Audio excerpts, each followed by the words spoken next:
रहना। अरे भाई कलयुग में 100 साल की तो उम्र मिली, वो भी जब अच्छा मानवीय खान पान करोगे तब। अगर गंदा खान पान किया और गंदी संग सोबत में चले गए और गंदे कर्म करने लगे तो 50 में खेल खत्म हो जाएगा। आपको कितने दिन यहाँ रहना, और उसमें से किसी का 40, किसी का 50, किसी का 60-70 निकल गया।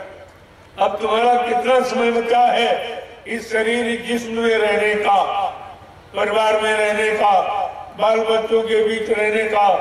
अब आपके पास कितना समय? क्या कभी आपने इस पर कभी विचार किया आपने? इस सारा समय तो लड़ाई झगड़े में, निंदा आलोचना बुराई में और बुरे कर्म में और मांस खाने में, अंडा खाने में, गंदगी खाने में बिता दिया। क्या परमात्मा खुदा ने आपको ही सलाह दी है? तुम्हारे लिए तो भोजन अलग बनाया है। ये परमात्मा खुदा ने जितने जीव बनाए सब जीवों का भोजन अलग, पशुओं का अलग है, पक्षियों का अलग है, कीड़े मकोड़ों का अलग, जंगली जानवरों का अलग, और इंसान यानी मतलब आपका भोजन अलग बनाया। क्यों? इंसान भगवान को बहुत प्यारा। भगवान राम ने कहा भी कि सब मेरे इस सब मम उपजाए और तीन में आदि के मनुज हुए भाए। भगवान खुदा ने क्या कहा? ये सब हमारे ही है। ये सारा जितना आप जीव देख रहे हो ये भगवान खुदा कह रहा सब मेरा बनाया।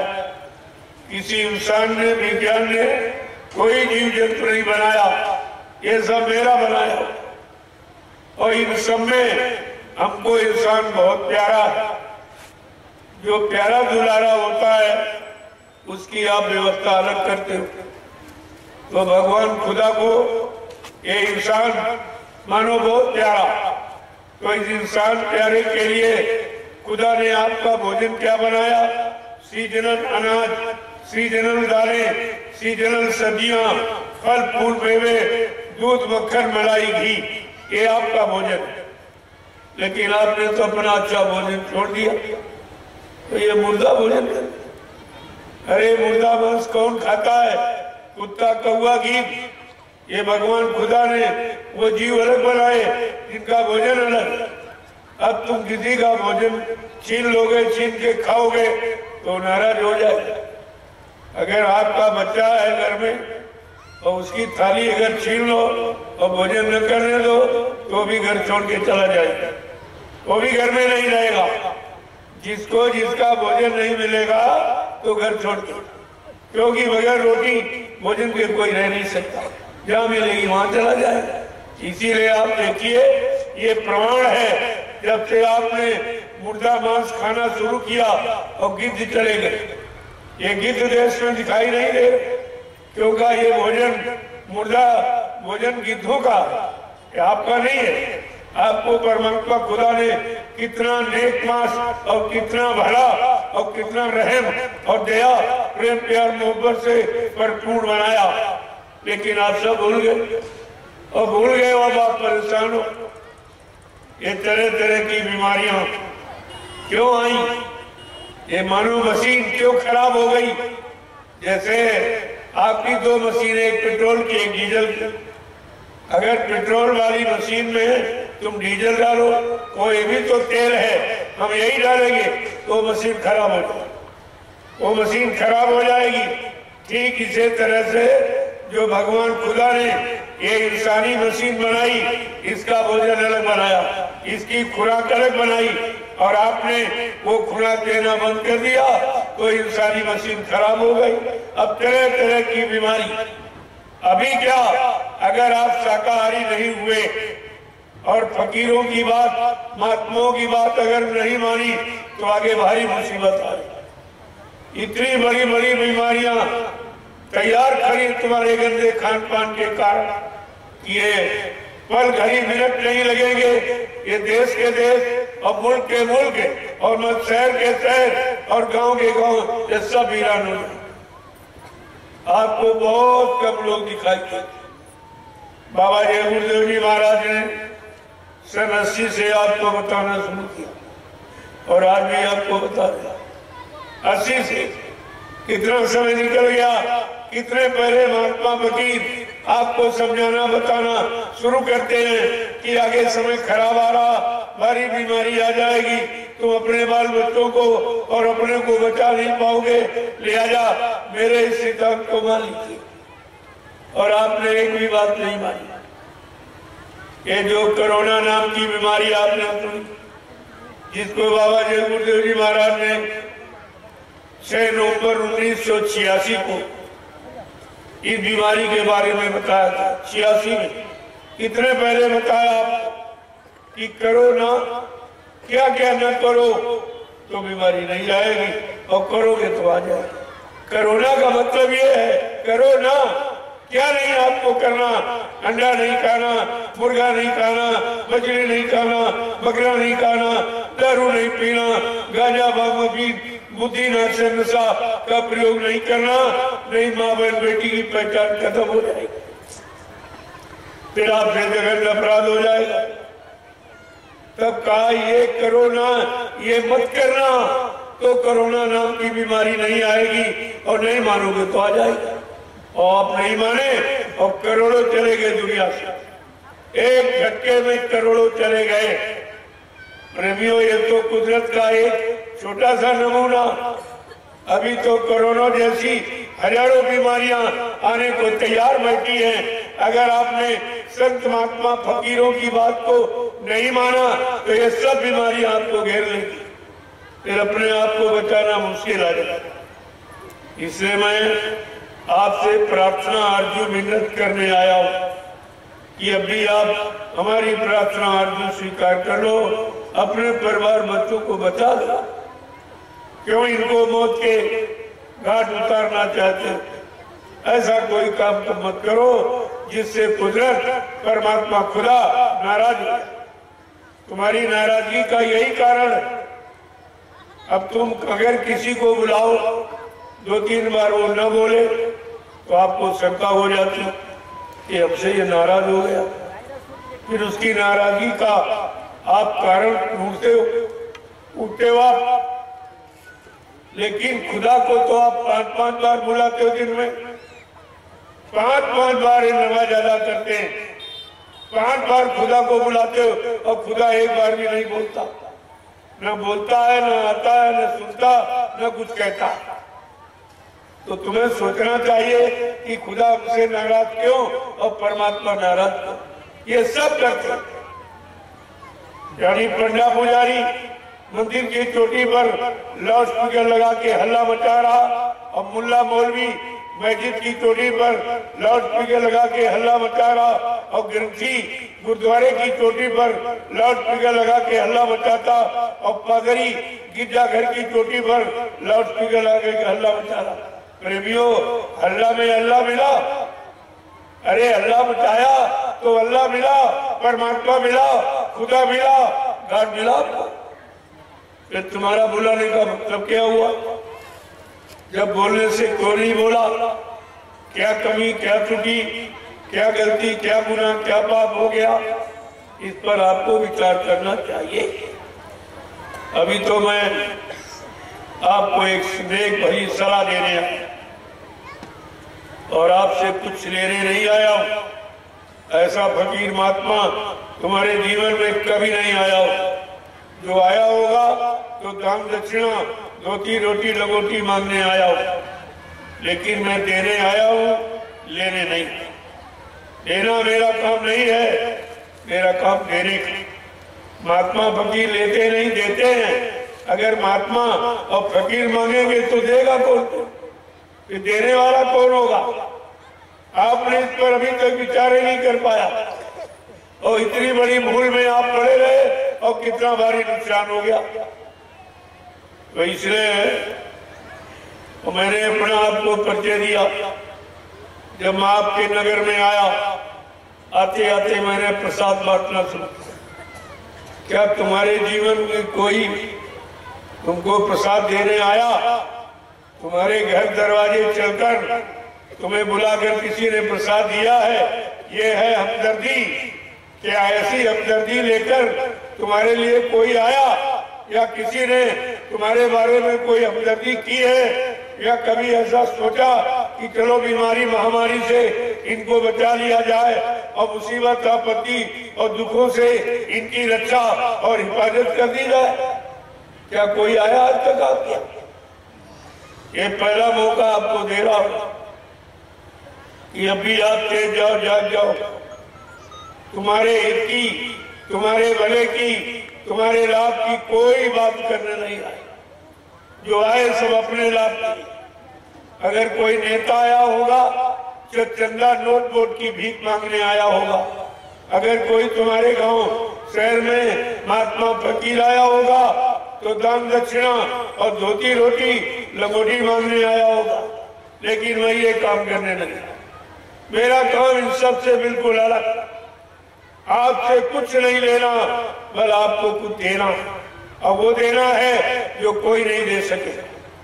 ये प्रसाद पैसे से मोल नहीं मिलता, ये दया से, ये दुआ से आपको दिया जाता। कि चलो एक बार ये अज्ञान है, मतलब अभी नहीं जान पाए, इनको नहीं जनाया गया, चलो भूल भ्रम में हो गए, इनसे गलती भूल हो गई, इनसे गुनाह हो गया, चलो एक बार इनको माफी दे दी और एक बार इनको बचा लिया जाए। मैं नैमिषारण महातीर्थ है, जो सबसे बड़ा तीर्थ है नैमिषारण, सीतापुर उत्तर प्रदेश, जो विश्व विख्यात, सारे विश्व के लोग हिंदू मुसलमान सिख ईसाई सब उस तीर्थ को मानते हैं, सब स्वीकार करते हैं। ऐसे मान तीर्थ से मैं ये शोभा यात्रा लेके निकला हूं, एक काफिला लेकर, और आपके बनारस होता हुआ और रांची में मैंने एक 7 दिवसीय आध्यात्मिक सत्संग, रूहानी तरक्की हासिल करने वाला, खुदा का दीदार कराने वाला, परमात्मा का मिलन कराने वाला, ये संदेश मैंने 7 दिन बाद किया। वहीं से काफिला कुछ झारखंड के जिलों से होता हुआ आपके पूरे बिहार का भ्रमण करेगा। पूरे बिहार में ये काफिला भ्रमण करेगा और ये प्रसाद वितरण करेगा और इनको अपने असली मानवीय भोजन की जानकारी देगा। क्योंकि हमारे देश का ये धार्मिक देश, ये मजहबी मुल्क है, इसका सिद्धांत है जैसा करो आहार वैसे बने विचार, जैसा खाओ अन्न वैसा बने तन मन, जैसा पीवो पानी वैसी हो बीमारी। ये देश का नियम कानून है और आप नहीं मानोगे तो मुसीबत में चले जाओ। जैसे यहाँ कानून बना है, अगर नहीं मानोगे तो आपको सजा दी जाती। ऐसे ईश्वरी विधान, खुदा का भी विधान है, उसने भी नियम कानून बनाया और फकीरों महात्माओं के जरिए उन्होंने संदेश भेजा कि जाओ संपूर्ण इंसानी जात को मेरा ये पैगाम, मेरा संदेश ये सुना देना, बता देना, ताकि कोई ये न कहे हम पहले की तरह आपको ये कहने नहीं देंगे कि हाय हुसैन हम न हुए। हम आपको ये नहीं कहेंगे। मैं आपके गांव में आया हूँ, आप सुबह से मैंने आपको देने का काम, ये 2-3 किलोमीटर जो प्रसाद बांटा गया, कितने कुंटल बांट दिया गया और आपने उसके बदले कुछ, यही से आपको समझ लेना चाहिए ये काम ये हिंदुस्तान में किसी ने कभी किया ही नहीं और आज भी कोई कर रहा और न कोई आगे कर सकेगा। ये ऐसा काम आपके लाभ का है, आपकी संभाल का है, आपकी सुरक्षा का है, आपके बचाव का। अब आप नहीं मानोगे तो तुम जाओ, तुम्हारा काम है। लेकिन आप ये नहीं कहोगे अभी वक्त है गुनाहों से, तू तौबा कर ले, फिर न कहना कि हमने सुना था पैगाम ने। ये आप नहीं कह सकते। अभी आपको गुनाहों से, पापों से माफी मिल जाएगी, क्योंकि फकीरों का ऐलान हो रहा, संतों महात्माओं का पैगाम सुनाया जा रहा। ये आपको समय से सुनना चाहिए, क्योंकि आपके लाभ, आपको देना नहीं बदले में, लाभ लेना। अगर ये भी नहीं कर पाए जो मतलब यानी धर्म शास्त्रों में लिखा है, सब लोग इसको अपनाते, हित अनहित पशु पक्षी जाना और मानव तन गुण ज्ञान निधाना कि हित अनहित पशु पक्षी भी जानता है, तो मनुष्य होकर अपना हित नहीं समझ पाए, अपना लाभ नहीं समझ पाए, अपनी रक्षा सुरक्षा संरक्षा और हिफाजत नहीं समझ पाए। ये तुम्हारी पढ़ाई लिखाई का मतलब क्या? तुमको ये अक्षरों का ज्ञान जो कराया गया किताबों से, इसका मतलब क्या था? इसका मतलब था सही सच्चे काम की जानकारी, सही सच्चे समय की जानकारी, सही सच्चे काम की जानकारी, सही सच्चे खान पान की जानकारी। इन काले अक्षरों का ये मतलब, ये तालीम और शिक्षा का यही अर्थ है कि हम सब लोग अच्छे सच्चे नेक भले ईमानदार बन जाएं, हमारे में रहे और दया आ जाए, हम सबसे प्रेम प्यार मोहब्बत करें, ये सब एक दूसरे के काम आवे और माँ बहन बेटी बहू की परख और पहचान करें।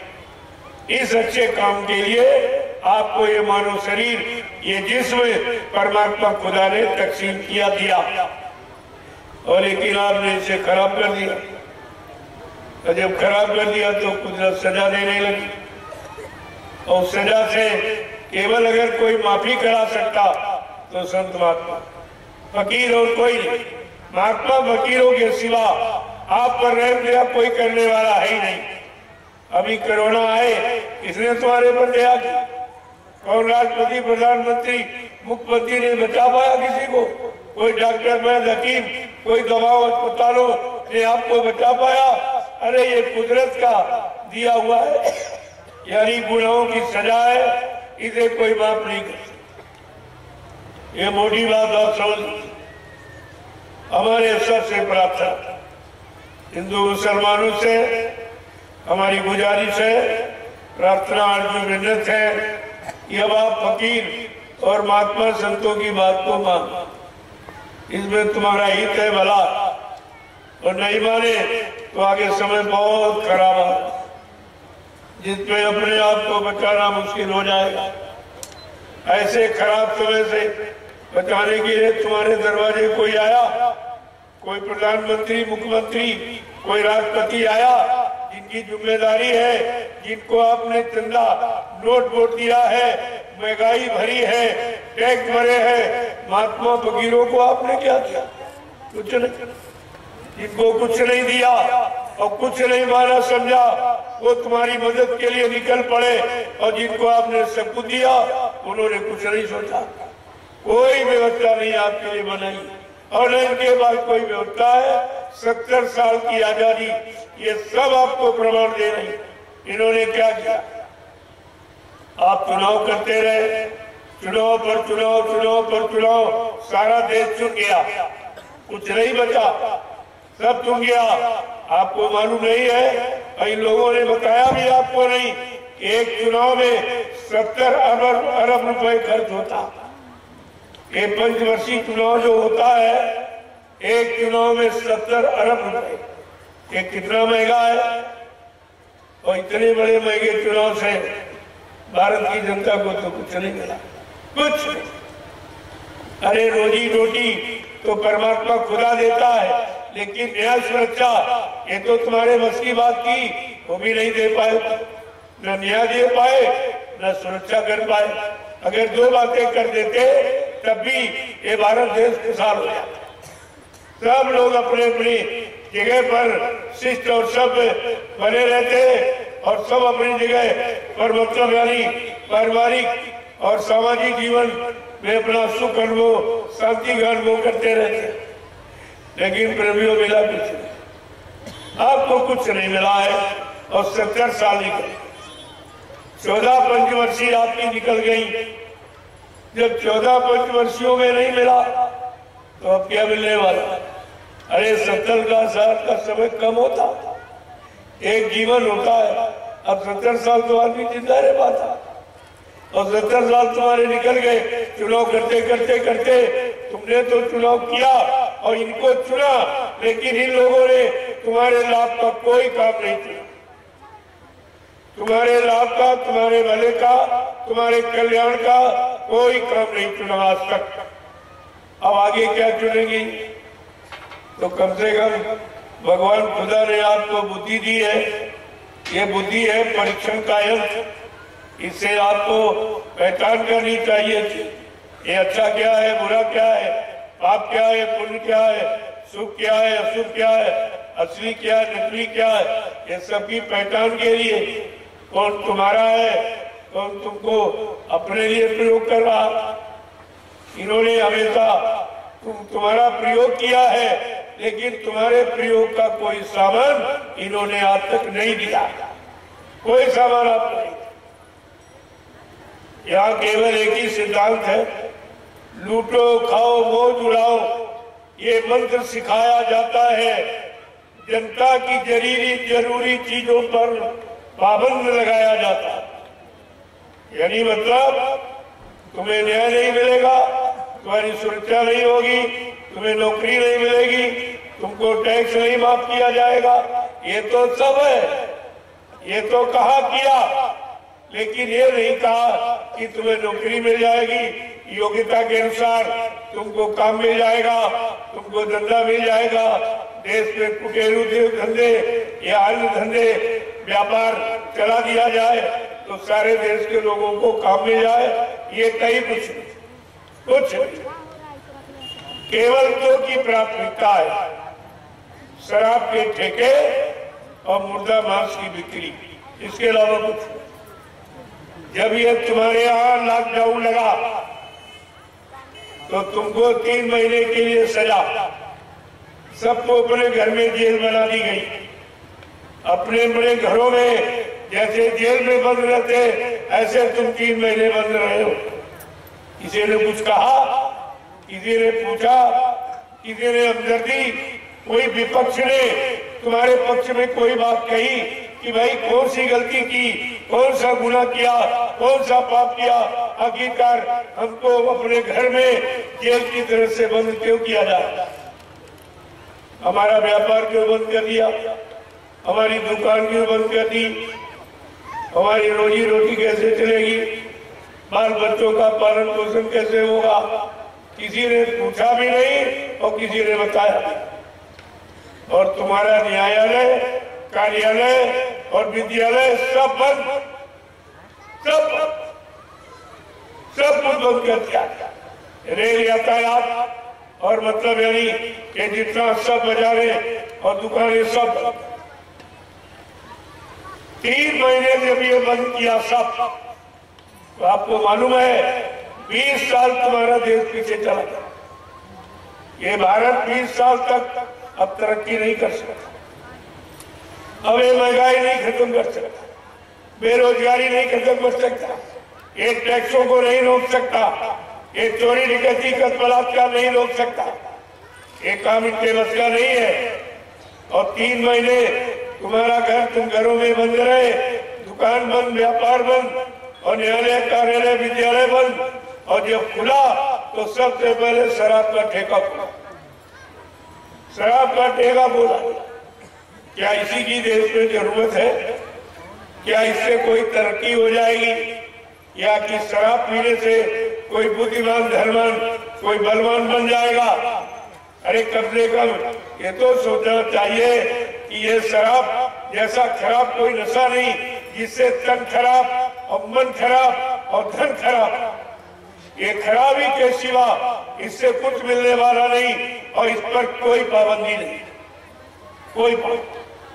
अरे भारत देश धार्मिक देश, मजहबी मुल्क है। यहाँ भगवान राम की राजनीति रही, भगवान कृष्ण की राजनीति रही। भगवान राम की राजनीति में क्या होता था? इतिहास पढ़ के देखिए आप कि भगवान ने इस देश में राजनीति की, इंसान की बात की, लेकिन भगवान की राजनीति थी कैसे और इंसान की कैसी? इन दोनों पर तुलना करो आप, तब तुम्हारी समझ में आएगा। राम के राज्य में क्या लिखा है कि दैहिक भौतिक तापा और राम राजी काबू नहीं व्यापा, कि राम के राज में किसी तरह का दुखी नहीं था। आज इन नेताओं के राज में किसी तरह का सुख नहीं, बिल्कुल उल्टा हुआ। कहते हैं कि भगवान कृष्ण के राज में घी दूध की नदियां बहती थी, और अब क्या हो रहा? इन नेताओं के राज में घी दूध की नदी तो नहीं बह रही, लेकिन शराब की नदी जरूर बह रही है। शराब की नदी बहा दी, सारे देश को शराबी बना दिया। तुम्हारा जितनी कमाई ये सब इसी में जा, और इसे क्या मिला? कोई धनवान बन गया हो, कोई बुद्धिमान बन गया हो, कोई बलवान बन गया, तो आप बताइए इसके खाने पीने से आपको मिला क्या? जो था वो सब चला गया, हक और ईमान भी चला गया। जो सबसे बड़ी विरासत जो पूर्वजों से मिली वो भी आपने खो दी, कुछ नहीं मिला। ये सब नुकसान देखकर और तुमको दुखों में देखकर, परेशानियों में देखकर, बीमारियों में घिरा देखकर ये संत महात्मा फकीरों ने ये निर्णय लिया कि चलो एक बार इनको महाप्रसाद देकर इन बीमारियों से बचा दो। वो तुम्हारे हमदर्दी है, वो तुम्हारे शुभचिंतक हैं, वो तुम्हारे रहबर रहनुमा जो तुम्हारी मदद के लिए निकले। और लेना चाहो तो ले लो, नहीं भी जैसी आपकी इच्छा। हम तो आपसे प्रार्थना ही कर सकते, इसके अलावा क्या कर सकते? अब ये आपका काम है कि आपको अच्छा काम अच्छा लग रहा कि नहीं लग रहा, अच्छी बातें सच्ची बातें अच्छी सच्ची लाभ की लग रही कि नहीं लग रही, इस पर तो आपको विचार करना। ये सब आपको सोचना था और आगे आपको सोचना आगे आपको सोचना पड़ेगा। ऐसा नहीं, कुदरत आपको सोचने के लिए मजबूर कर देगी, कुदरत मजबूर कर देगी। इंसानों की बात तो हम नहीं मान सकते, लेकिन कुदरत से इनकार नहीं कर सकते, वो आपको मानना पड़ेगा। और जबरदस्ती बनवा लेगी आप। बड़े बड़े राजे महाराजे बादशाह, उनको मानना पड़ा, उनको भी कुदरत की नेक सलाह अच्छी सलाह समझ से माननी पड़ी, लेकिन कोई पछता के माना, कोई सब नुकसान करके माना, और कोई चेत गया तो अपना सब बचा लिया, मान लिया। तो मानने वालों के अलग अलग भाव विचार। मानने वाले कोई तो मार खा के मानता, कोई मार देख के ही मान जाता है, भाई मार पड़ रही है अब पर भी पड़ेगी, चलो पहले ही अच्छी सच्ची बात मान लो, तो क्यों मार पड़े? उनको बुद्धिमान कहते हैं। बुद्धिमान व्यक्ति वही है जो समय रहते अपना काम बना ले, समय रहते अपना काम बना ले, उसको समय का बुद्धिमान व्यक्ति कहते हैं। और नहीं तो मार खा के आप मानोगे तो कौन सी बुद्धिमानी होगी, इसमें कौन सी आपकी मतलब यानी मानता हो, ये सोचना चाहिए। तो मैं तो एक नेक अच्छी सलाह लेके आपके लिए आया हूँ और सारे देश में इसी सलाह का प्रचार कर रहा हूँ। ये शिक्षा सब जगह गीता रामायण भागवत कुरान बाइबिल ग्रंथ साहब सब पढ़े जा रहे सुनाए जा रहे, लेकिन प्रभाव असर कुछ सब उल्टा। धर्म सिखाया जा रहा, अधर्म बढ़ रहा, पुण्य कराया जा रहा, पाप बढ़ रहा, सत्य की शिक्षा सत्य के ग्रंथ किताबें पढ़ाई जा रही और झूठ बढ़ रहा। ये उल्टा कैसे? तो आपको विचार करना चाहिए कि बगैर अच्छे खान पान के अच्छे विचार किताबें पढ़ के आप नहीं बना सकते, वो तो खान पान के द्वारा। क्योंकि जैसा आहार वैसे विचार, आहार से विचारों का जन्म होता है। जब आहार अच्छा होगा, विचार अच्छे होंगे, कर्म अच्छे करोगे तो फल अच्छा मिलेगा। तो बिल्कुल सीधा सिद्धांत, इसमें कोई पढ़ाई लिखाई का काम नहीं है, बिल्कुल सीधा। अच्छा करोगे अच्छा मिलेगा, बुरा करोगे बुरा मिलेगा। ये तो कर्म फल पाने का देश है, यहाँ जो जैसा कर्म करता है वैसे उसको फल मिलता। और भगवान ने भी संत गोस्वामी जी महाराज इन्होंने रामचरितमानस लिखा। रामचरितमानस विश्व विख्यात ग्रंथ, सारे मजहब धर्म के लोग रामचरितमानस को मानते हैं, क्योंकि ये नीति का ग्रंथ, इसमें पारिवारिक नीति, सामाजिक नीति, व्यवहारिक नीति, चरित्र की नीति, खान पान की नीति, सत्य की नीति, न्याय की नीति, सुरक्षा की नीति, सारी नीतियों का भंडार। इसलिए ये सर्व विश्व प्रसिद्ध ग्रंथ है। सारे विश्व के लोग, सारी जातियों, मजहब धर्मों के लोग रामचरितमानस को मानते, क्योंकि शिक्षा मानते, कागज किताब नहीं माना। जो उसमें लिखा है वो सबके हित का, वो किसी एक जाति के लिए, एक मजहब धर्म के लिए नहीं लिखा, संपूर्ण मानव जाति के हित का। ये संदेश संत गोस्वामी जी महाराज ने रामचरितमानस के रूप में ये लिख करके और समाज को भेंट कर दिया कि अगर समाज सुख और शांति चाहती है और लाभ चाहती है, मानव जीवन को सुखमय बनाना चाहती है, तो कहा हमारी नीति ग्रंथ को आप पढ़िए, इसमें सबके लिए नीति। तो तभी तो इसको विश्व में मान्यता मिली है, ऐसे थोड़ी मिल गई। और आपको इस पर विचार करना चाहिए।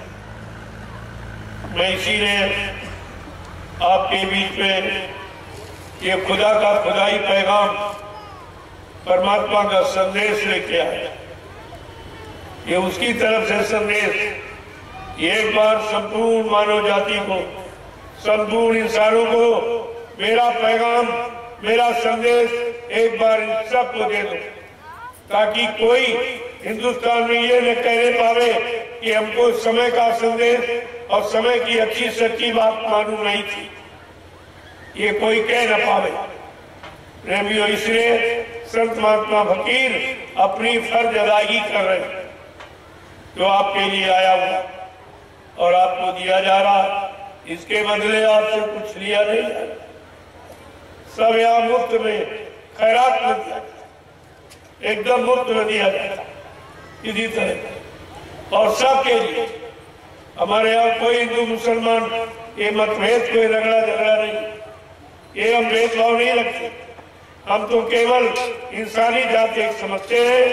ये इंसानी जात परमात्मा खुदा की बनाई हुई है, इसलिए ये सबकी और सबके लिए है। और सबको एकता, आध्यात्मिकता से ही प्रेम प्यार मोहब्बत में रहना चाहिए, तब आपको अपने मानव जीवन का सुख मिलेगा, पारिवारिक जीवन का सुख मिलेगा, व्यवहारिक जीवन का आनंद मिलेगा।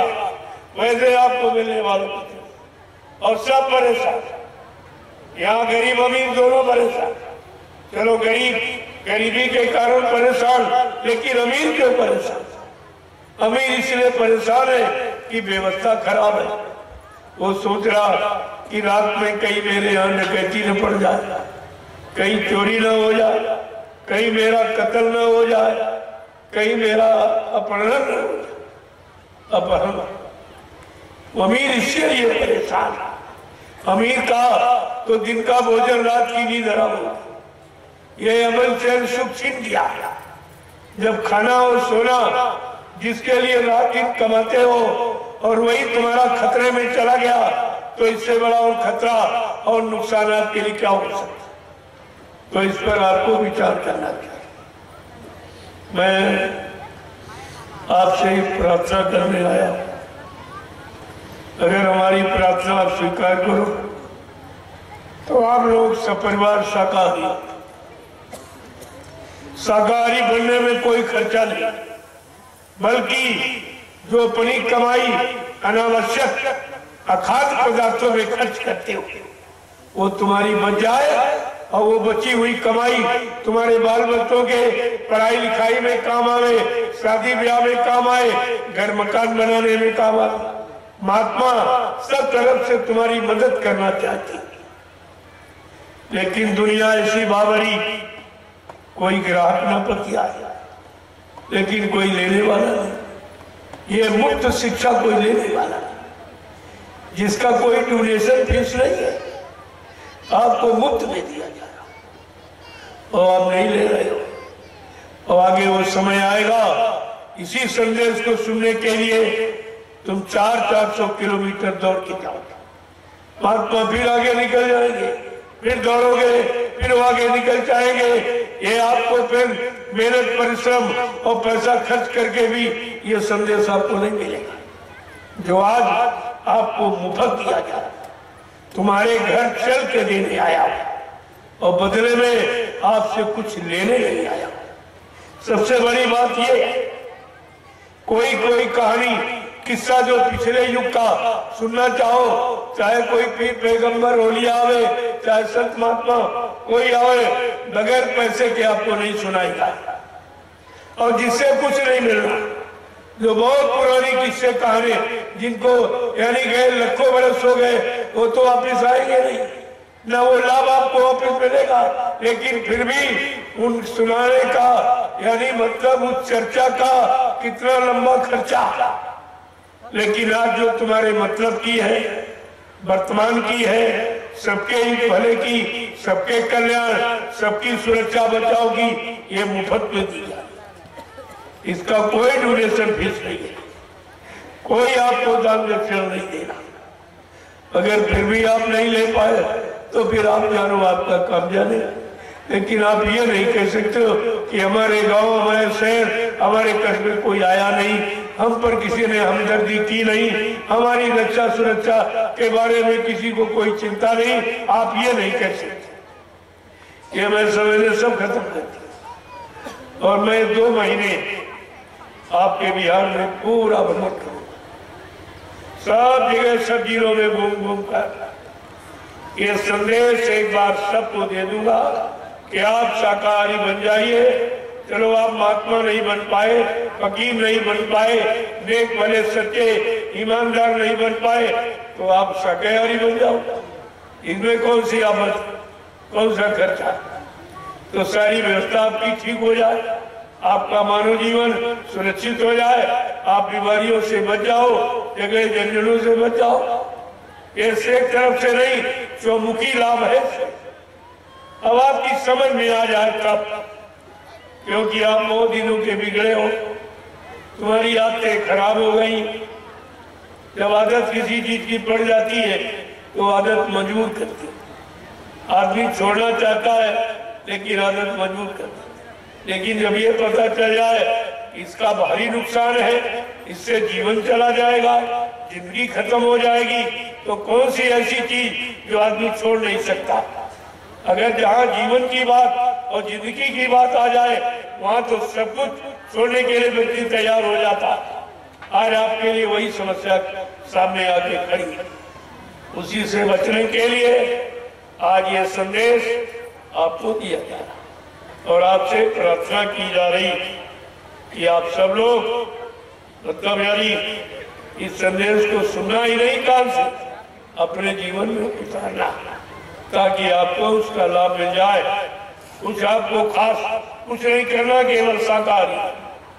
और कोई नई बात बताई जा रही, जब बच्चा पैदा होता, चाहे हिंदू घर में पैदा हो, चाहे मुसलमान घर में, चाहे किसी जाति में पैदा हो, तो उस समय माँ ने अपने बच्चे को न अंडा खिलाया, न मुर्गा खिलाया, न बकरा खिलाया, न शराब पिलाई। हर माँ ने अपने बच्चे को अपना दूध पिलाया। ये दूध शुद्ध शाकाहार। इसका मतलब हम लोग जन्म से शाकाहारी पैदा ही हुए। खुद परमात्मा खुदा ने शाकाहारी और सदाचारी ब्रह्मचारी बना के भेजा, लेकिन हमारा 3 गुणों में पहला गुण नहीं रहा कि हम शाकाहारी नहीं रह पाए। तो सदाचारी ब्रह्मचारी कैसे आप रह पाओ? फिर उसका लाभ आपको कैसे मिल पाएगा? फिर मानव जीवन का सच्चा अर्थ क्या होगा? आखिरकार परमात्मा खुदा के पास 4 खंड 84 लाख शरीर जिसमें किसी में आपको पैदा कर सकता था, इन सारी चोले में क्यों आपको भेजा? क्योंकि ये मनुष्य शरीर 4,84,00,000 जिस्म शरीर की अंतिम योनि, अंतिम शरीर ये है। ये अवसर, चांस, मौका एक बार आपको सुधरने का देता, क्योंकि मानव शरीर में इस जिस्मानी जिस्म में जब खुदा की रूह आएगी, परमात्मा की जीवात्मा आएगी, तब उसको परमात्मा से मिलने का और खुदा का दीदार करने का अवसर मिल सकता है, और किसी शरीर में नहीं। न पशुओं में, न पक्षियों में, न कीड़े मकोड़ों में, न जंगली जानवरों में। यदि अब आत्मा रूह उनमें भी, लेकिन उनमें ये अधिकार नहीं है कि वो रूह जीवात्मा खुदा से, परमात्मा से मिल सके। ऐसा क्यों है? कोई शरीर जिस एक तत्व का, कोई 2 तत्व का, कोई 3 तत्व का, कोई 4 तत्व का, लेकिन मानव शरीर ये जिस्म परमात्मा खुदा ने पंच भौतिक 5 तत्वों को मिलाकर जल, पृथ्वी, अग्नि, वायु, आकाश, शीति जल, पावक, गगन, समीरा, पंच तत्व या रचित शरीरा, जल, पृथ्वी, अग्नि, वायु, आकाश, 5 मसालों को मिलाकर परमात्मा खुदा ने इस मनुष्य मंदिर जिस्मानी मस्जिद को अपने हाथ से तैयार किया। ये परमात्मा खुदा की बनाई ये मनुष्य मंदिर जिस्मानी मस्जिद, और वो ईंट पत्थर वाला इंसान का बनाया।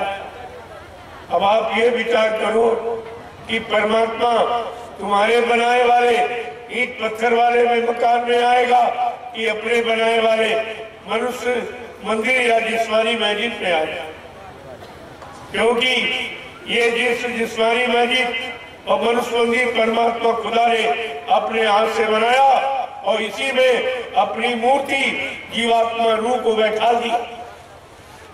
इसमें बैठी रूह जीवात्मा असली, इसमें इस असली मंदिर में असली मूर्ति है, और उस नकली मंदिर मस्जिद में नकली मूर्ति। अब आपको ये विचार करना चाहिए कि असली वाला काम आएगा कि नकली वाला, जिंदा काम करेगा कि मुर्दा काम, जड़ काम करेगा कि चेतन काम करेगा। अगर इतनी बात तुम्हारी समझ में आ जाती तो शायद आज इस परेशानी, मुसीबत, आपत्ति के घेरे में आप कभी नहीं पड़ते। पारस्परिक प्रेम, प्यार, मोहब्बत को आप कभी नहीं खत्म करते, और माँ बहन बेटी की परख पहचान अपने मन मस्तिष्क से आप कभी निकलने नहीं देते। ये सब नुकसान क्यों हुआ है? ये गंदे खान पान के कारण। क्योंकि जैसा आहार करोगे वैसे विचार बनेंगे, जैसे विचार बनेंगे वैसे कर्म करोगे, और जैसे कर्म करोगे वैसा फल मिलेगा। ये तो सिद्ध है। इसलिए हमारी एक ही प्रार्थना है कि आप सब परिवार साकार बनना तो आपको पड़ेगा, लेकिन सब नुकसान करके अगर आप बने तो इसमें कौन सी बुद्धिमानी आपकी मानी जाएगी? नुकसान होने के पहले, मरने के पहले, विनाश होने के पहले अगर जाग जाओ, चेत जाओ और सुधर जाओ, ये तो सबसे बड़ी बुद्धिमानी है। तब तो आपको बुद्धिमान माना जाएगा। नहीं, रावण जैसा बुद्धिमान कोई धरती पर नहीं है, जो 4 वेद 6 7 18 पुराणों का ज्ञाता, उत्तम कुल पुलस्त करना थी, शिव विरंश पूजे मोहाती, इतना बड़ा कुलीन ब्राह्मण जो न भूते भविष्य थे, न कभी हुआ, न कभी है, न आगे होगा, यानी पुलस्त ऋषि के परिवार का, जिसने अपनी अखंड आराधना और यानी प्रार्थना से, वंदना से, साधना से ब्रह्मा विष्णु महादेव को बस में कर लिया। लेकिन समय से शुरू किया, समय की अच्छी नेक भली सलाह जो ऋषि मुनियों ने दी वो नहीं मानी, केवल रहे विमान खो गया। बस इसी में विचार हमारा है, और इसी में शंका की उसने, ये राम नाम ये भगवान खुदा का नाम नहीं है, और ये राम भगवान खुदा नहीं। इसी शंका में प्रेमियों रावण की सोने की लंका चली गई, शंका में लंका चली गई, और तुमने फकीर संतों महात्माओं से सुने शंका की तो तुमने दया और दुआ से वंचित रह गए। आपने उनकी दया दुआ खो दी। ये तो पैसे से भी मोल नहीं मिलती। कितना बारी आपने अपना नुकसान किया। अगर जानकारी आप पहले जो पहले की तवारीख है, जो पहले के सत्संग है या पहले के इतिहास है, अगर उनकी उसे जानकारी आप लिए होते तो आप आज आपका वर्तमान बिल्कुल नहीं बिगड़ता। एकदम पाक साफ निर्मल और पवित्र और अच्छा सच्चा ये बना रहता और आप सारी मुसीबत परेशानी बीमारियों से बिल्कुल अलग थलग खड़े होते। लेकिन न मानने का परिणाम है कि आप किसी मुसीबत से बच नहीं पाए और जो मुसीबत ने आपको परेशान किया वो तो कम है और जो आगे आने वाली जिनसे बचने के लिए ये समय का संदेश आपको दिया जाए, समय से आपको आगाह किया जा रहा, होशियार सिखाया जगाया जा रहा, तो ये तो बात आपको समय से समझ में। जय गुरुदेव, जय गुरुदेव, जय गुरुदेव, जय गुरुदेव, जय गुरुदेव, जय गुरुदेव। नाम किसका? प्रभु का। देखो ये नाम कलयुग का जगाया। जैसे सतयुग में योगियों ने हरि नाम जगाया, जिसको प्रहलाद ध्रुव ने जपा उनका काम बन गया। और त्रेता में जब व्यवस्था बिगड़ी और जब राक्षस ऋषि मुनियों को परेशान करने लगे, यज्ञ विध्वंस करने लगे, तो उन्होंने साधना की और राम नाम को जगाया। और उसी राम नाम को लेकर जो शक्ति आई उसको राम ही कहा जाता। जो नाम जगा के शक्ति लाती है उसको उसी नाम से पुकारा जाता है, उसी नाम से। तो उस समय राम नाम आ गया और राम नाम को विभीषण और सुग्रीव ने और मतलब यानी कुल बिल बंदरों ने लिया, विश्वास किया, उनका काम बन गया। और जो नहीं माने और नहीं विश्वास किए वो मारे गए।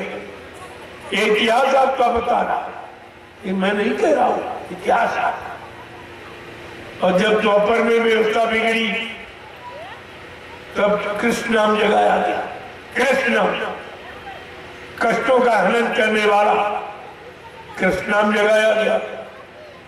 और कृष्ण नाम को जिसने लिया ग्वाल बाल गोपिकाओं ने, उनका भला हो गया। और लेकिन बाकी सब मारे गए। जिन्होंने नहीं माना, नहीं विश्वास किया और निंदालोचना बुराई करने लगे, वो सब मारे गए। ये 3 युगों का इतिहास बता रहा। जगाए हुए नाम को जो नहीं माना वो मारा गया। आज कलयुग है तो कलयुग में भी कोई नाम जगाया जाना चाहिए। जब हर युग में नया नाम और नया महापुरुष जगा के लेके आया और नाम का प्रचार कराया और नाम से जीवों को जोड़ा और उनका भला कर दिया। जो जुड़ गए और मान लिए वो समय से बच गए, जिन्होंने विरोध किया वो मारे गए। तो आज ये कलयुग के जीवों के लिए ये जय गुरुदेव नाम बाबा जय गुरुदेव महाराज ने जगाया है। ये उनका जगाया हुआ है। ये किसी का सुनाया पढ़ाया लिखाया नहीं नाम, ये जगाया हुआ है। और जगाया हुआ नाम ही जीवात्मा और रूहों को जगाएगा और खुदा और परमात्मा से मिलाएगा। ये जो पढ़ने वाला नाम या सुनने वाला नाम ये नहीं काम करेगा। जो नाम जगाया जाएगा वो जगाने वाला महापुरुष स्वतः अपनी शक्ति अपनी बदौलत से उस नाम का प्रभाव तुम्हारे ऊपर डालेगा और तुमको उस नाम का लाभ दिलाएगा। ये उसके नाम की बात है। तो इसलिए बाबा जी ने जय गुरुदेव नाम जगाया है। प्रभु ये प्रभु का नाम, प्रभु नाम का प्रचार यहाँ कभी नहीं हुआ। ये पहली बार इस पृथ्वी मंडल पर प्रभु नाम लेकर जो सच्चे रहनुमा और सच्चे रहबर और सच्चे मालिक जो आपके लिए आए, इनको अनामी महाप्रभु कहा गया। जब अनामी महाप्रभु अनामी धाम से और महाप्रभु प्रभु नाम लेके आए और प्रभु नाम को जगाया और प्रभु नाम को सिद्ध किया और प्रभु नाम से प्रचार कराया और जीवात्माओं को, रूहों को जगा रहे हैं और प्रभु नाम का बेड़ा भवसागर में लगाकर ये वादा कर रहे हैं, जो हमारे इस प्रभु नाम के बेड़े पर जो जीवात्मा सुरत रूह बैठ जाएगी वो अपने घर पहुंच जाएगी, वो अपने घर जाएगी और कोई नहीं जा सकता। देखो कितना बड़ा लाभ देने के लिए आए, आप वो भी लाभ नहीं समझ पाए। अब ये कुदरत मार लगाने जा रही, उससे भी आपको बचाने के लिए ये शाकाहारी बनने के लिए संदेश दिया जा रहा। अगर इसको भी आप नहीं माने तो फिर आप परेशान हो जाओगे, बीमारियों में चले जाओगे, फिर आपका बचाना मुश्किल हो जाएगा। ये तो रहबर रहनुमा है जो तुम्हारे पर रहम और दया करने आए, आपकी रक्षा सुरक्षा संरक्षा हिफाजत करने आए काम। लेकिन आप उनको पहचानते नहीं, पहचानते। और ये आते कब है? तो तुम्हारे पुराना इतिहास क्या कह रहा कि जब जब हो ये धर्म की हानि और बाढ़ है आंसू रहे अधम अभिमानी कि तब तब प्रभु इधर मनुज शरीरा और हरि कृपा निधि सज्जन पीरा। ये त्रेता इतिहास बता रहा, त्रेता द्वापर का इतिहास क्या बता रहा कि यदा यदा ही धर्म ग्लानिर्भवति भारत अभ्युत्थानम धर्म से तदात्मानो सृजामि हम। सब जगह धर्म की ही बात आ रही कि जब जब धर्म की हानि, कर्म की हानि की बात कोई नहीं कह रहा। प्रेमियों, धर्म माने व्यवस्था। किसी विद्वान से आप पूछो कि धर्म किसे कहते हैं तो बेचारा वो जानता ही नहीं है, आपसे यही कहेगा पूजा करो, पाठ करो, तीर्थ करो, व्रत करो, हवन जप तप यज्ञ गंगा स्नान करो। प्रेमियों, करो माने कर्म और धरो माने धर्म। जो धारण किया जाए, जो अपनाया जाए, कार्य रूप में परिणत किया जाए, उसको कहते धर्म। धर्म माने व्यवस्था। व्यवस्था बुरे कर्मों से बिगड़ती है, अच्छे कर्मों से व्यवस्था पनपती है। चाहे शरीर की हो, चाहे परिवार की हो, चाहे समाज की हो, चाहे देश दुनिया की हो। ये नियम कानून सब पर लागू कि व्यवस्था बुरे कर्मों से बिगड़ती है। ये तो इतिहास आपको मालूम है, लेकिन गीता इतना कह के शांत नहीं हुई, उसने और भी कुछ कहा। लेकिन वो बात शायद आप बोल गए, उसने और भी कुछ कहा। लेकिन अगर वो बात आज जान जाती तो फिर तुम्हारा सारा भ्रम ही दूर हो जाता कि गीता इतना कह के शांत नहीं हुई कि इदा धर्मस, और कुछ कहती है। क्या कहती? परित्राणाय साधूनां विनाशाय दुष्कृतां और धर्म संस्थापनानि संभवामि युगे युगे। परित्राण माने दुख तकलीफ, मुसीबत, आपत्ति, बीमारी, महामारी, लड़ाई झगड़ा, दैवी दुख, दुर्घटना या काल मौत, इसको कहते हैं परित्राणाय। आज वही समय आपके सामने।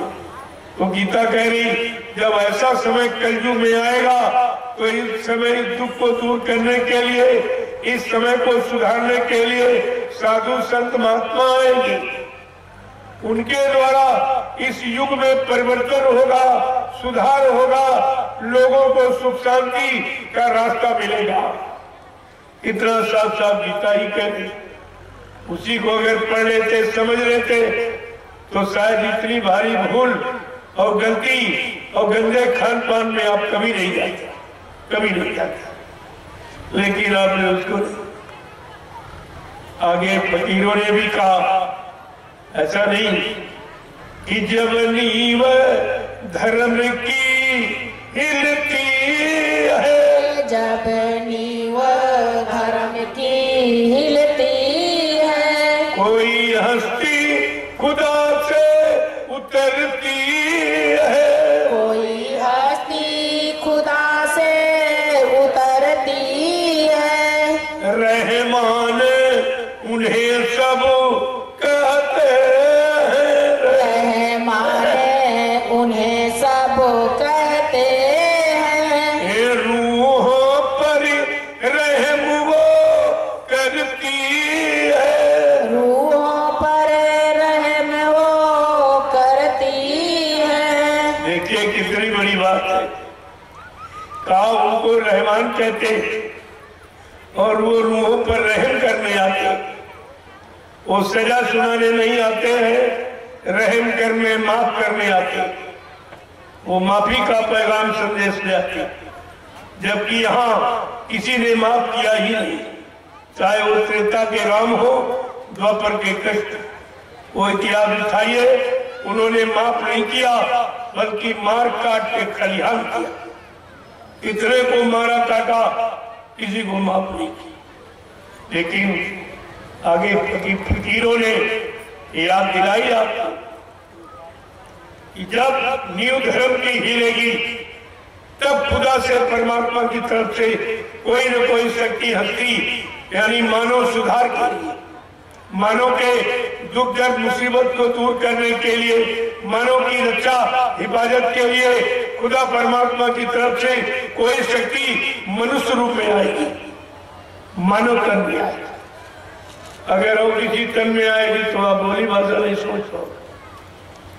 अगर पशुओं में आ जाए, पक्षियों में, तो आप बोली भाषा नहीं सोच। और कोई शरीर न धारण करे और बताने बोलने लगे तो आप कहोगे भूत आ गए, तो आप डरने लगोगे, उनके पास नहीं जाओगे, उनसे लाभ नहीं पा सकोगे। इसलिए लाभ देने के लिए उन्होंने सब पर रहम की बरसात करने के लिए ये जिस्म, मानो जिस्म धारण किया, जीवात्मा और रूहों के कल्याण के लिए।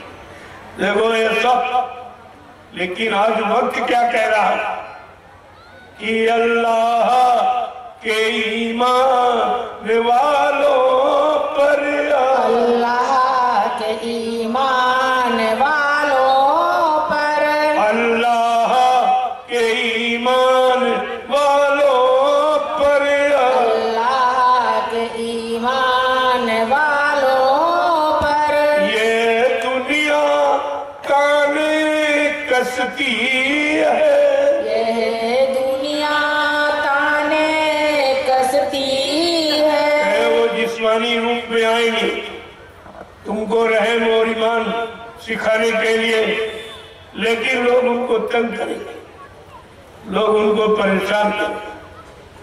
अल्लाह माने भगवान खुदा पर ईमान रखने वाले को लोग परेशान करें, तरह तरह के ताने मारेंगे, तरह तरह के मतलब यानी अपशब्द कर शब्द प्रयोग करेंगे।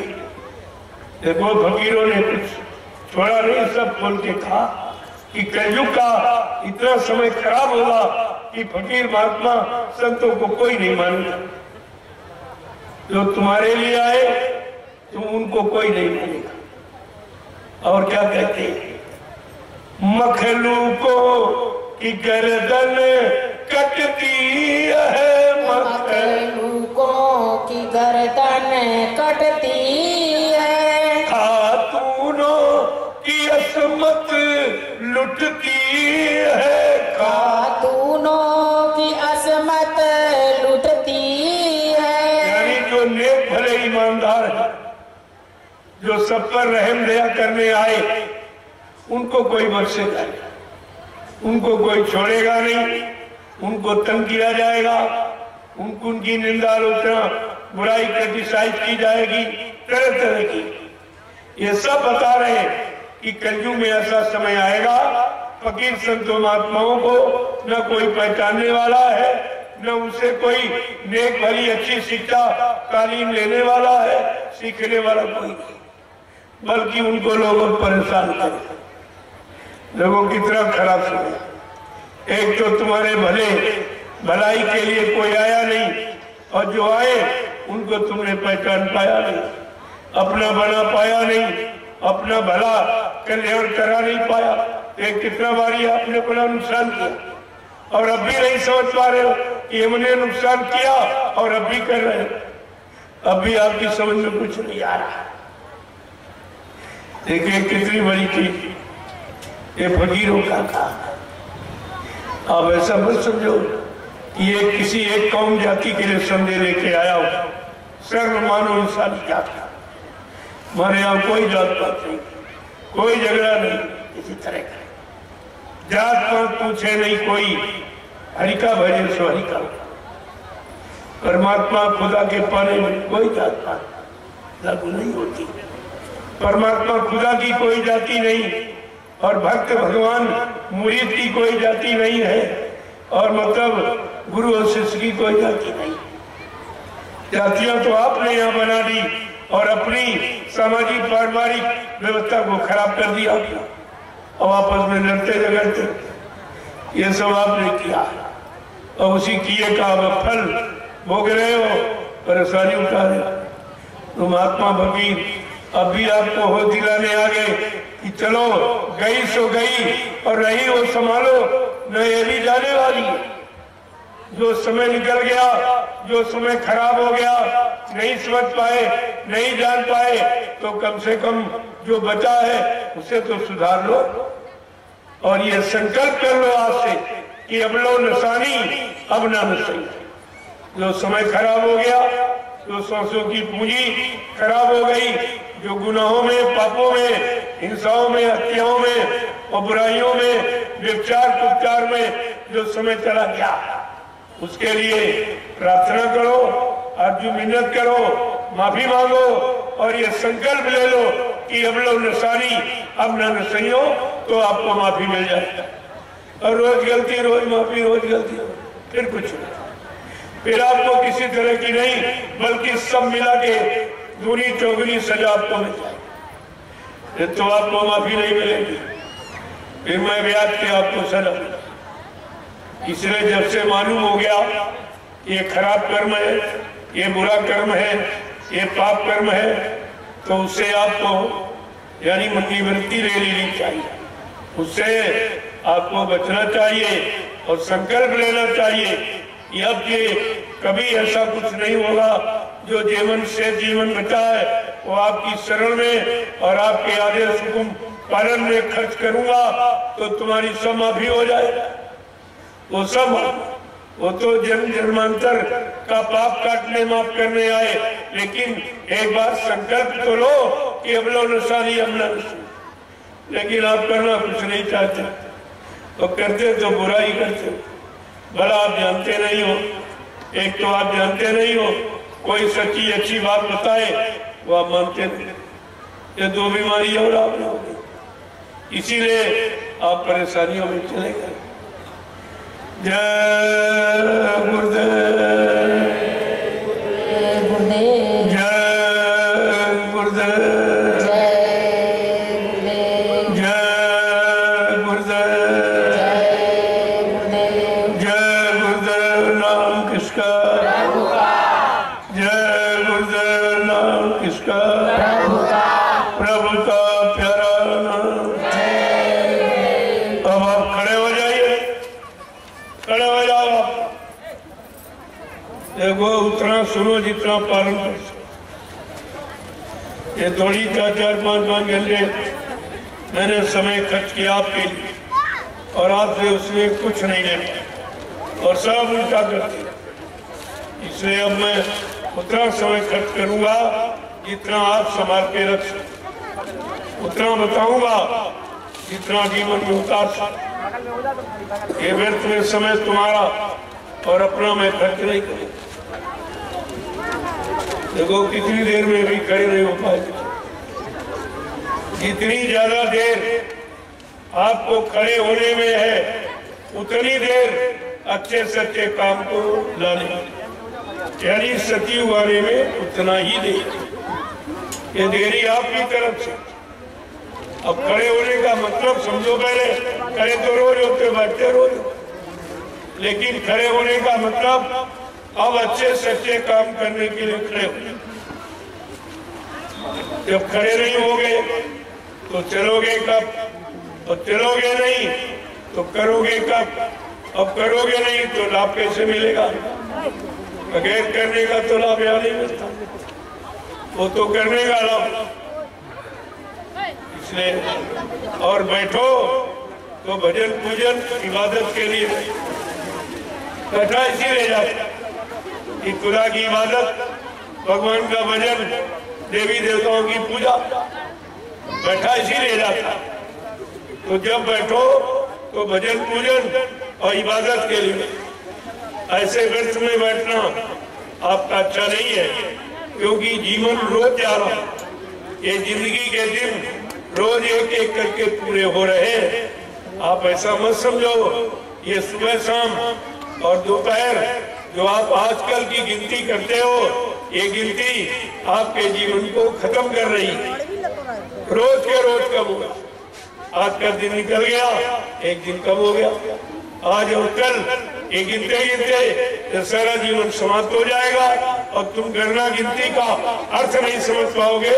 इसका मतलब क्या है कि हमारे जीवन की अनमोल श्वासें, अनमोल श्वासों की पूंजी और हमारा ये समय व्यर्थ में जा रहा, जो परमात्मा खुदा ने अपने से मिलने के लिए दिया था।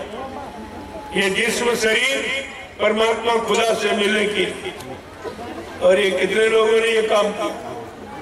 अरे तुम अरबों खरबों की संख्या है, लेकिन कितने लोगों ने इस मानव शरीर जिस्म को खुदा के पाने, परमात्मा के मिलने में लगाया? ये तो कोई एक आध दो निकलेंगे, बाकी तो सब इसी संसार के मिलने में, इसी को समेटने में, इसी को इकट्ठा करने में जो तुम्हारा है नहीं। ये तो काल माया का सामान तुम्हारा नहीं है, इसीलिए तुम्हारे साथ जाता नहीं, तुम्हारे काम आता नहीं, तुमसे सब छीन लिया जाता। तुम नंगे आए हो और नंगे ही चले जाओगे। लेकिन बात समझ में आपके नहीं आई, क्योंकि ये बात किसी ने बताई नहीं आप कि माँ के पेट से हम लोग नंगे अकेले पैदा होते, कोई सामान, कोई कपड़ा, कोई दुकान मकान, खेती जमीन कुछ लेके नहीं आता। जब लेके नहीं आए हो तो यहाँ से लेके कैसे जाओ? ये तो सामान आपके प्रयोग के लिए दिया गया, आप प्रयोग कीजिए और इसके बाद आपसे लेकर दूसरे को दे दिया जाए, तो दूसरा पैदा होगा, उसको दे दिया। अगर एक ही लेके चला जाए, जो पीछे आएंगे उनको क्या दिया जाए? ये व्यवस्था प्रयोग की है, ले जाने की नहीं, खराब करने की नहीं, सदुपयोग की, दुरुपयोग की नहीं है। जय गुरुदेव,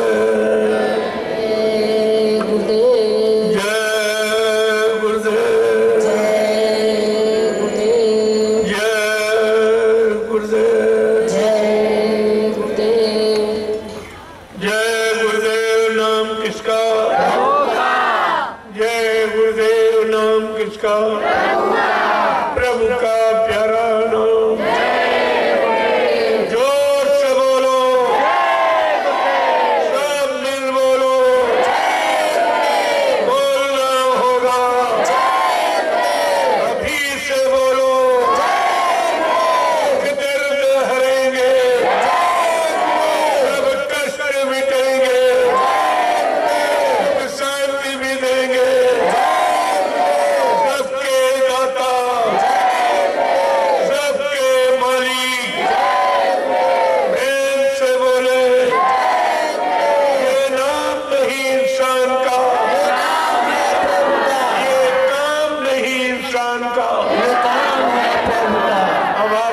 सोच लेना चाहिए ये काम अब इंसानों के बस का नहीं रहा, चाहे राजनीति का हो, चाहे धर्मनीति का हो, चाहे परिवार नीति का, चाहे समाज, ये इंसानों के बस का काम खत्म।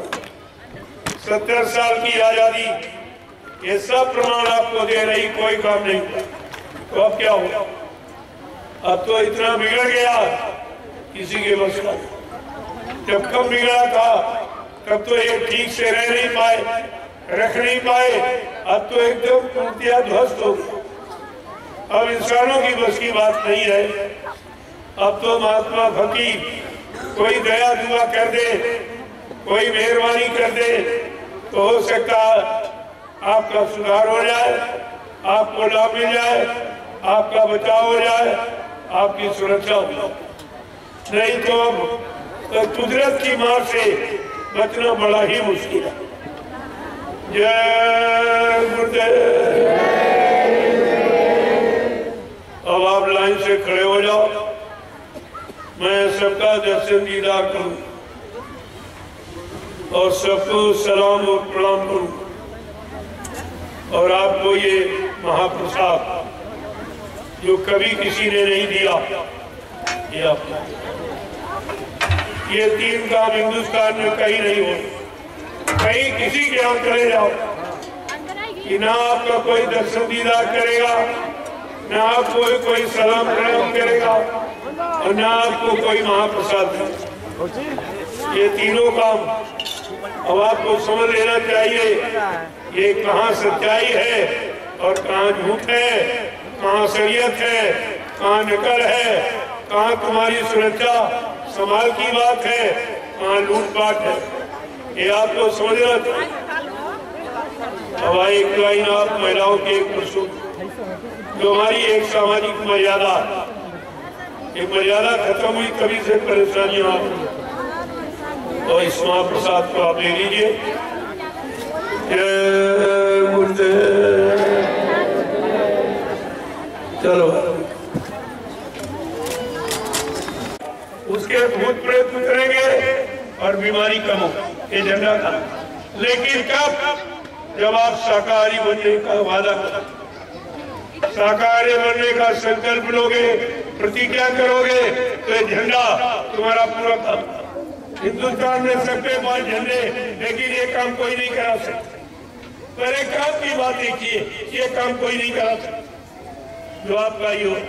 और ये सब मुफ्त, कोई आपको रुपया पैसा इसमें नहीं देना। जो रुपए पैसे से कोई ओझा ने, कोई तांत्रिक ने, भूत प्रेत तुम्हारे नहीं उतार पाए, ये झंडा उतार।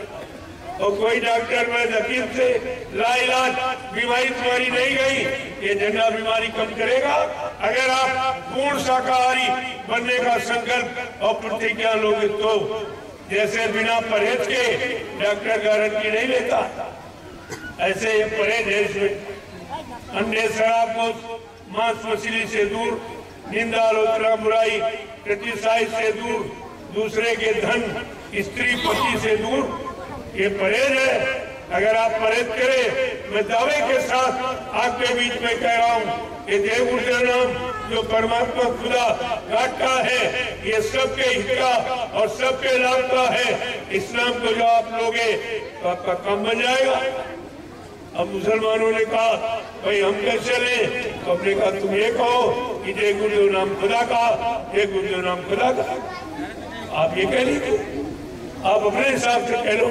अरे भाई दवा चाहे अंग्रेजी में लिखी जाए चाहे हिंदी में, अरे दवा तो काम ही करती है, दवा तो दवा ही है। चाहे हिंदी में नाम लो चाहे अंग्रेजी में लो या और किसी भाषा में, वो तो काम करेगी।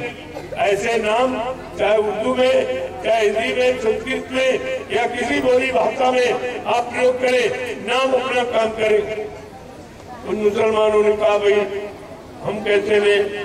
हमने कहा आप ये को ये गुरुदेव नाम खुदा का, ये गुरुदेव नाम खुदा का, कोई लाभ तुम्हें मिलेगा। लेकिन शाकाहारी ये शर्त है, ये भाई शर्त। अगर आप ये नहीं मानोगे फिर कोई गारंटी, फिर कोई गारंटी बात नहीं, इसको ध्यान रखिए। जय गुरुदेव। झंडे की परिक्रमा करो,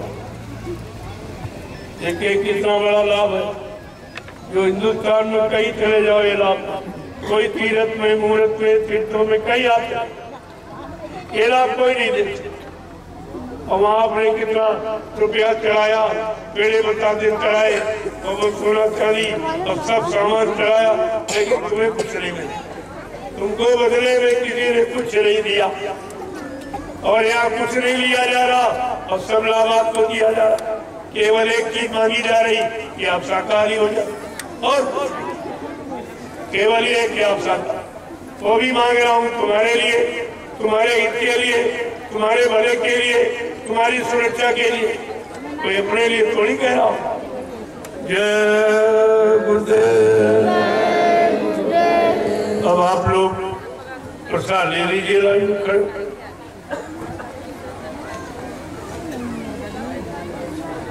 चलो लाइन शुरू कर।